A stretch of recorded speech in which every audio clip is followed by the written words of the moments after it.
તો દ્વારકાના ખંભાળિયામાં કમોસમી વરસાદ વરસ્યો। વરસાદના પગલે અનેક વિસ્તારોમાં પાણી ભરાયા। નગર ગેટ, સોની બજાર સહિતના વિસ્તારોમાં પાણી ભરાયા। કમોસમી વરસાદના પગલે જનજીવન પ્રભાવિત થયું છે। ઠેર ઠેર પાણી ભરાતા વાહન ચાલકોને ભારે હાલાકી પડી।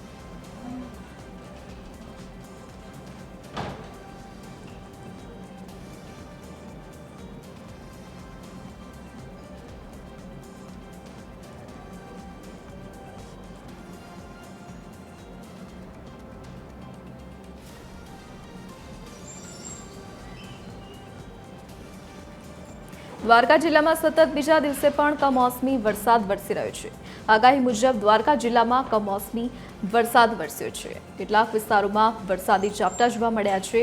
ભર ઉનાળામાં ગાજવીજ સાથે માવઠું થતા ખેડૂતોમાં ચિંતા વ્યાપી છે। માવઠાને લઈને ખેતરમાં ઊભા પાકમાં નુકસાનની ભીતિ ખેડૂતો સેવી રહ્યા છે। કમોસમી વરસાદના પગલે લોકોને ગરમીથી આંશિક રાહત મળી છે।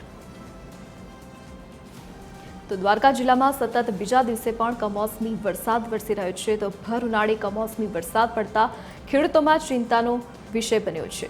ઉનાળુ પાકને નુકસાન જવાની ભીતિ ખેડૂતો સેવી રહ્યા છે। તો બીજી તરફ લોકોને ભર ઉનાળે ગરમીથી આંશિક રાહત મળી છે। તાપમાનમાં 2 થી 3 ડિગ્રીનો ઘટાડો જોવા મળ્યો છે।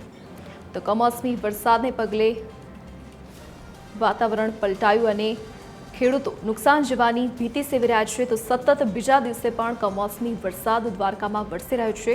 હવામાન વિભાગ દ્વારા પણ આગાહી કરવામાં આવી હતી વરસાદની, તે મુજબ વરસાદી માહોલ જામ્યો છે।